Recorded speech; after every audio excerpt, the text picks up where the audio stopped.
How's it going, everybody? I'm here with Grace McManus, Cllr Grace McManus, and we have a special episode today. If you can look at the ticker tape at the bottom of the video, we are looking at, we're going to focus on a very specific issue, which is a very big issue.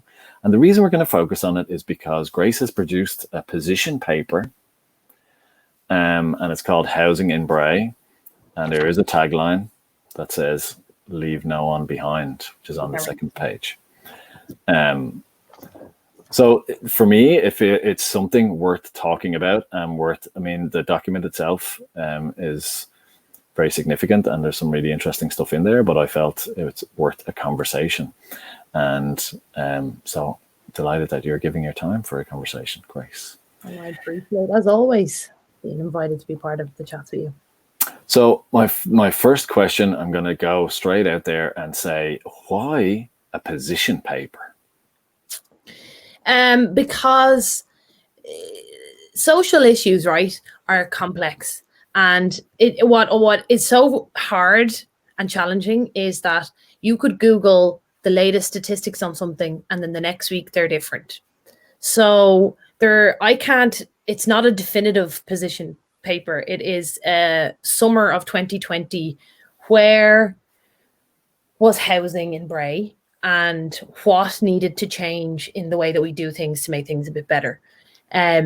So that's why that was, and actually when I started writing it, I actually started writing it in May, and it had changed so much by September that I had to redo it again. And I'm actually thinking now maybe I need to do it every year around the same time to look at to compare what's changed and what hasn't. Right. But so like people would know and see that councillors do press releases. They sometimes do videos, motions in the council chambers. But a position paper is not something that is often produced by a councillor. And I know that you would give recognition to your party as well, and that you drew some of the support to put it together, but and I also know that you have motions sitting there in the county council relating to this issue. So when you think, so again, like a position paper, because so like let's not forget when people say what's your job, yes, it is press releases and it's videos and it's politics and it's rhetoric and it's blah blah blah, but for me the core block has to be analyzing what is going on in society and producing policy. And for people who don't know what policy is just the way that you do things. So a policy in your house could be that you buy milk every second day. I know that sounds stupid, but that's the plan, to make sure that there's always milk in your fridge. So that's if politicians are not doing that core, that's the piece of work that we should be doing anyway, even if nobody's watching. And without that, then we're what? Journalists, or we're observers, or we're commentators, or we're so bystanders. Yeah. And so I think doing this type of work gives us substance within which then to do the rest of the stuff. Okay, so tell us then about the architecture of this position paper. So again, in people's mind, they're imagining a position paper. Is that like 90 pages? Is that like a thesis? Is that like a doctorate? Is that so? Yes, and when you're thinking about it, like when you were putting it together, did you decide, did you decide the architecture in advance, or did that evolve as you were looking at where to focus or what was emerging as amongst all the issues that we're presenting? Yeah, so I had no idea that it was even going to be a paper. What happened was basically a lot of people ring us for help, and most of the time it's that they're on the housing assistance payment, which means that they're being given some money to go off and find accommodation in the private rental sector, and they're saying, I cannot find anything. So it was during lockdown, and I was like, hold on. I was like, I'm actually gonna literally put myself in this person's shoes, go on Daft, and imagine I'm them. How much money would I have? And I looked up the HAP limit and the HAP rate, and I was like, right, so this is my imaginary money that I have now for a month. What can I find? And I couldn't find anything. So I was like, that's interesting. I'm gonna now do that every couple of days for all of July and see and record how many properties are available. And from there, it's only 7 pages. and I've tried to make it as accessible as possible, and it's a collection of information about homelessness and housing in Bray. So there's some stats there about homelessness in the county, and then the next part is about if you're trying to rent in the county, and it has that table from all of July and what was available in Bray or not. There's a little bit of information there about the average rental prices. There's a little bit of information about the trends year on year. So we're seeing around 3% increase year on year, I think, give or take. So are things projected to get better or worse? It's looking like they're going to get worse. And then I even looked at, so then I'm also still in my late 20s, and so are my friends. And some of them are very frustrated that unless they're in a couple, they're not ever going to own a property. So I was like, right, if I'm going to try get a mortgage on the average wage, what mortgage would I get? And then I'll have a look at the average house prices. Could I afford them? Absolutely not. So it was kind of basic enough mathematics, but that's how it kind of ended up. I just kept exploring the different parts of housing and homelessness and put it together.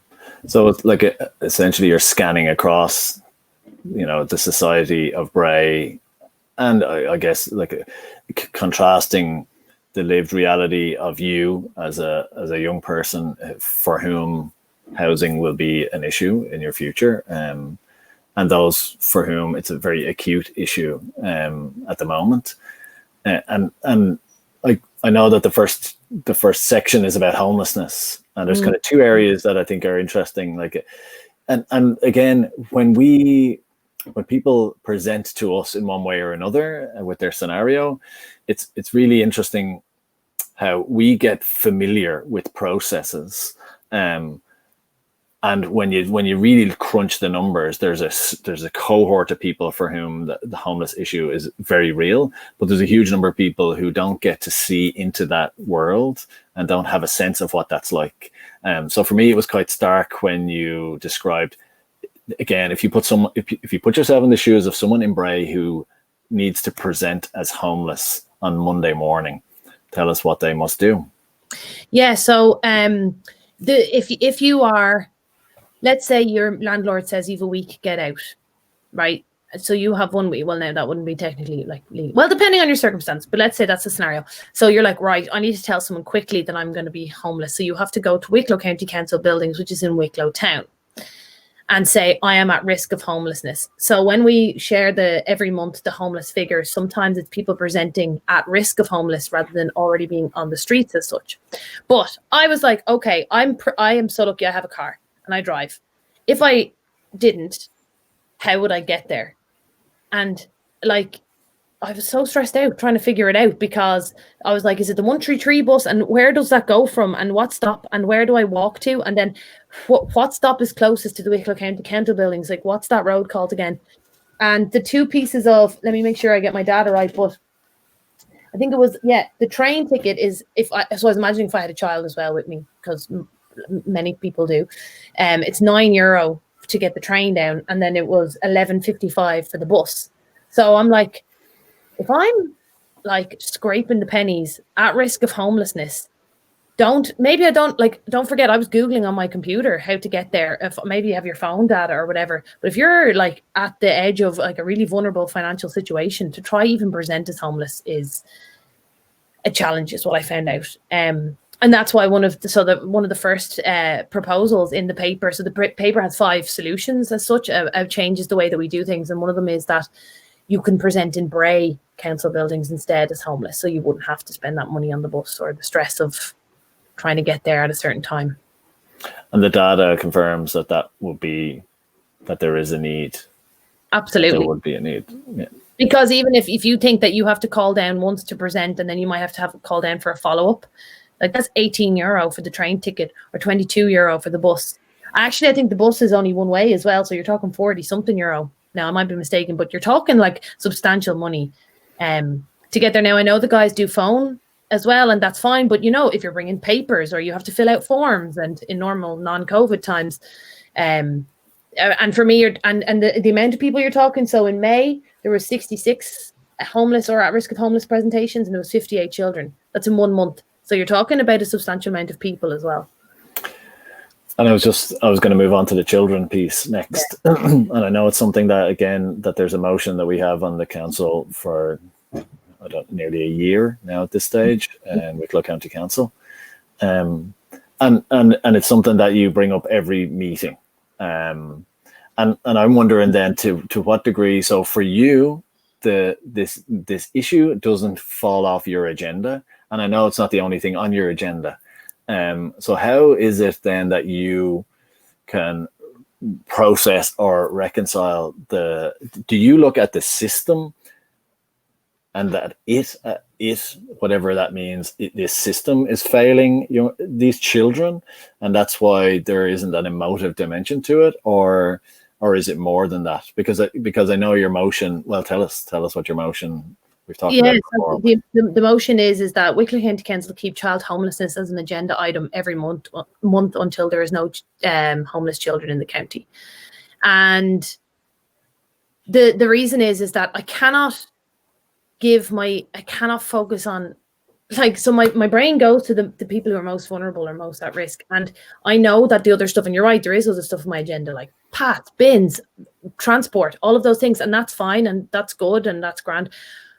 But we can't, there's 58 children who presented in May at risk of homelessness. Never mind if they're already in B&Bs, although there was 17 in May who were in bed and breakfast, 17 children. So, like, that is, and I think it happens in the media where we see the pictures of children, say, that eating their food outside, or, and that gets us, but then we move on. But we need to keep it on the agenda for all of us if we're going to change the way things now. Do we think, I don't think that we can solve the homeless crisis in Wicklow County Council at a local level. We don't have the power to do that, but we do have the power to make things better, and we do have the power to campaign. We're in a very privileged position where we have access to national politicians much more than the average citizen does. So if we are made to talk about child homelessness every month, and we're made to look at the figures so they don't get lost in the chief exec's report, but where they're all starkly there in front of us, I cannot imagine how that doesn't build momentum then to say this isn't good enough and we won't stand for it. Because otherwise it gets lost on page whatever it is, 10 of the report, and it shouldn't be just one person bringing it up. You know what I mean? Yeah, and I guess for us then, often we also have an interpersonal with an individual, and even that, if one person comes out of the maternity hospital and must go into emergency accommodation with a newborn child, then that's enough for it to be on the agenda, as far as I'm concerned. And for every week that they're still in an emergency accommodation that's far, far away from their home and their family support network, it really shows that something's broken, and it's impossible to justify that month after month with inaction, or to say, oh, it's not our week, like that's national policy. And I think it's interesting that you're saying it's not just national policy, that there's a role for both. Because let's talk about harm reduction, because I have no doubt in my mind that any child being subjected to homelessness is having harm. Now, I see parents, and we meet parents who are also suffering homelessness, but they are protecting their children the best way that they can. And they do amazing things. I don't know how they do it. And so they're reducing the harm all the time. But we also have a role to reduce the harm. So maybe not having to get on the bus and wait 4 hours then there for the return bus or pay for it is reducing the harm a little bit. Writing to the minister and saying we are speaking on behalf of these people and they see us representing them, that reduces the harm on those. So it's not binary. The housing crisis isn't solved or not. There's a journey there. And I think that if we don't have a role to play, I'm not interested in being a county councillor, because there's nothing for me more important than protecting children like that. And so the homeless outreach worker and the child homelessness are two of the recommendations. I'm just looking at the document here as well, and you've got a really interesting section on affordability. So again, for me, that's kind of, is that an issue for everybody? Well, no, but I'd say it's an issue for most. And so one of the things so let's talk about the HAP first. I took, if you were on the housing assistance payment, and there's a little bit of discretion there. So let's say you're getting the maximum amount of discretion. So tell us what it means to be on the housing assistance payment. So that means that someone is eligible for social housing. They qualify for social housing, but there isn't social housing available to them. And therefore, the housing assistance payment gives them the scope to enter the private rental market to secure housing in the meantime. And people think there's a misconception that people think that they're not paying. It's like the way people think that you don't pay council rent. You do. And in HAP as well, what I'm seeing is that people have to pay a top up. So it's not adequate in Bray. So I was looking at if you were a single parent with one child and you got the maximum amount of HAP available to you, and then I compared it with that data I talked about earlier from Daft, it's barely affordable. So you're paying on top of that. So if you are on such a low income that you qualify for social housing and yet you still have to top up, who's benefiting from that? Landlords only. And so it was one of the third recommendation I had was that we would review the HAP rate. We would ask the department to review the HAP rate for Bray, because if it's not working, then we need to look at it. Now, the big caveat is that even if we made the HAP rate so high, again, it's still the taxpayers' money going into the pocket of private developers, and I don't agree with that. So the fourth ask is that we would write to the department and say we think that there should be state provided social and affordable housing. So that's the social housing side of it, but the affordability on the other side. So let's say you don't qualify for social housing. There's this like golden rule that goes around the internet that's like rent should be 30% of your income. So I was like, right, if you were in Bray and you took the average rent, how much would you need to be on in order to be only spending 30% of your gross monthly income? And like you need to be on, tell you now, you need to be on €5,376 a month in Bray West and €4,405 in Bray East. So you're talking 64,500 annually or 52,800 annually. And the latest data we have is from 2016 that the average income for Bray is 48.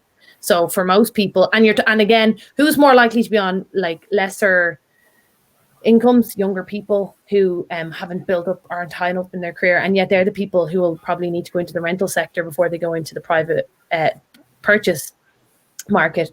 So the more people that you have looking for these properties, trying to pay more than their 30% income, then the more higher the prices can go because the demand is high, and then it's a dog eat dog world. Yeah, so that's something else that struck me is that that you're competing. So people who qualify for HAP are in a vulnerable housing scenario, and they should, by virtue of their circumstances, be entitled to a social house allocation, but there are none, so they qualify, excuse me, for HAP. But when they go to the private rental with their HAP offer, they're competing with others, and so then it, like you say, it becomes dog eat dog, and it sounds like where you're looking from it, like it's an issue for both. So if you have a full-time job and you need to move out of your home, your family home, and rent somewhere, you're also, it's a tough situation to be in. And maybe for some people, maybe they don't have a choice. Maybe they're coming back maybe they've emigrated and they're coming back and they have to find a rental. And for them to compete with some of the most vulnerable in society, and yet both require somewhere to live. And it's been a long time since any local authority has really took a kind of very proactive role in providing housing for large groups of people. So our housing list, 4,000. yeah, and we chip away at it each year as a local authority. As in, I think in the last year so even if we provide a bunch of social housing in a year as a local authority, the new people coming onto the housing list means that we're really just taking a tiny little chip out of that number, and so it requires a substantial change of operational change. But also, if there isn't, either people are going to get somehow richer and be able to enter the private market comfortably, or local authorities or national government empower local authorities to build public housing and make it affordable? And that's a really interesting word you've used, like public housing rather than social, because there is like so even if we cleared the social housing list right now, so there's no one waiting for social house, there is still a huge cohort of people in my generation and people I went to school with who still would not be able to rent. And they certainly wouldn't be able to buy. And so let's say, okay, I don't think that when we say housing is a human right, it's important to say that doesn't mean home ownership is a human right. Some people will be able to afford their own homes, some won't. But what people deserve is not this scarcity. They deserve security and a place to call home.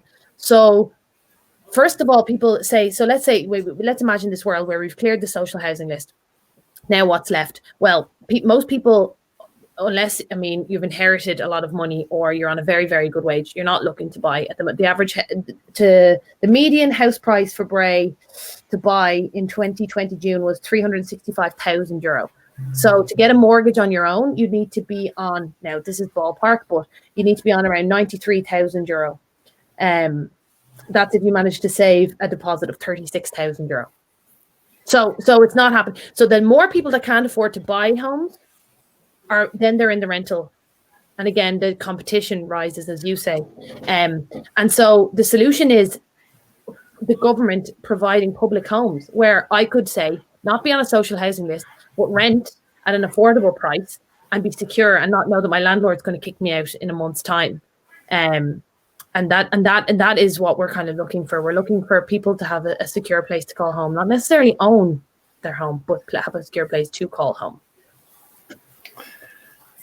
One of the things that it makes me wonder as I read it, is there a risk that the dynamic of how housing is provided and who is eligible to get social housing or be supported in their housing, is there a risk that causes fracture in the social fabric? Because somebody might think that, well, if I don't qualify and this person does qualify, that's not fair. I don't have a home either, or I don't have a house. And how does that impact then on the social fabric within the community? Because Bray is a small area. That's a hard question because it's true, and it's even the same. We get it with, people who come to live in Ireland from other countries as well. Like, why did they get the? And there's this imaginary idea that somehow somebody has cheated the system somewhere and got something they don't deserve. Like, I have never seen it. I've never seen people like skip a queue or get something that they don't need or require. And, I've never seen someone say, oh, I'm after getting another house. I'm ha ha ha. Like it's like starving people and someone throws a scrap of bread in the middle and we're all just like to try and grab it. Of course, that's not a healthy way to run a society.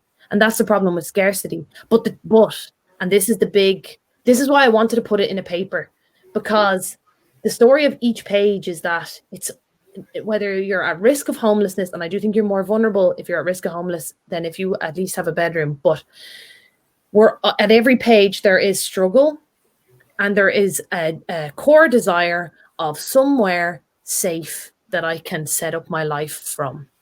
And so if we're all connected by that, there's no one going, I want a 5-bedroom house for myself only, and that's what I deserve. Okay. A man cave and a cinema room. And an escalator. No, that's my own dream. But a slide instead of stairs. But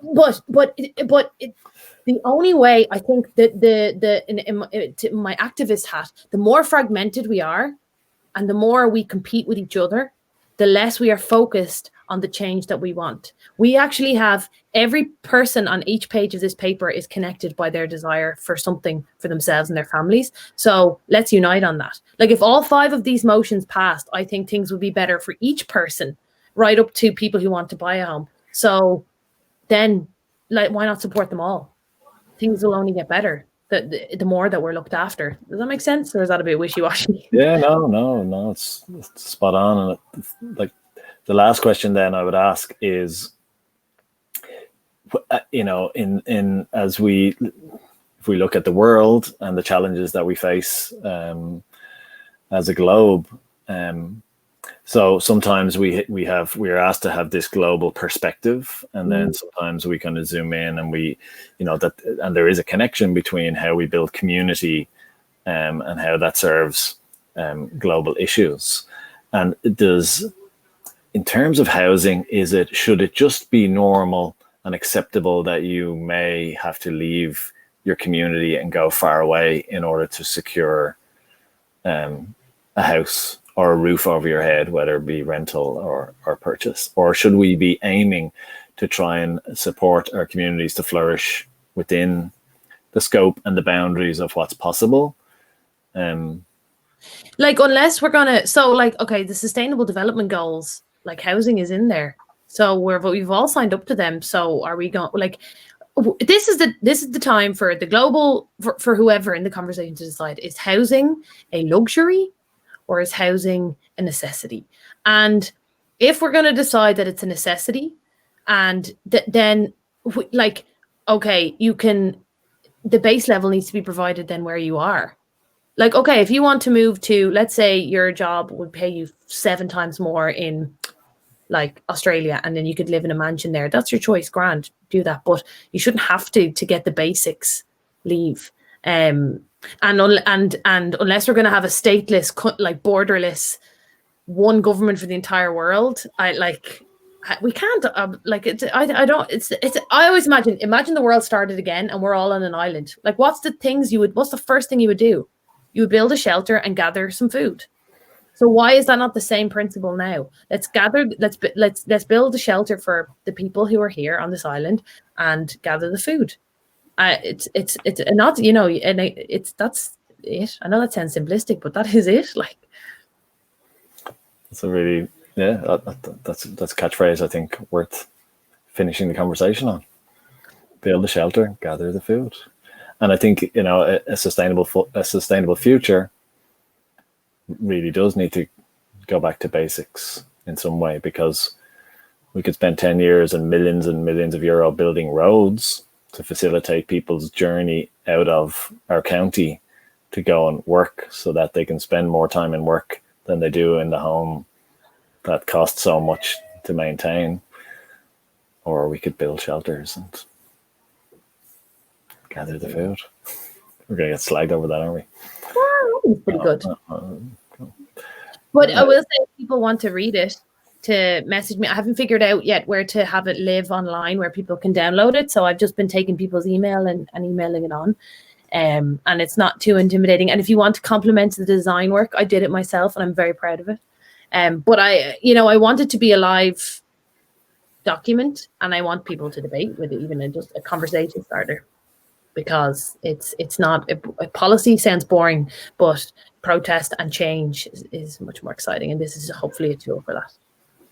Yeah, and I think it's a nice invitation that you give to people, that if they want a copy of it, do reach out. It doesn't matter what your persuasion is in terms of politics. If you like, these are, I guess, position papers are also invitations to dialogue. And I know you sent it to your colleagues in the Bray Municipal District Council as well, and that again shows a sense of, again, a collective responsibility, but also opening up conversations about where we stand. And if we can take collective stances on this stuff, which we often do in the council, then that also strengthens how we represent the people of the town, again, who have needs. So thanks for the chat. Looking forward to the next position paper. Yeah, thanks for having me on.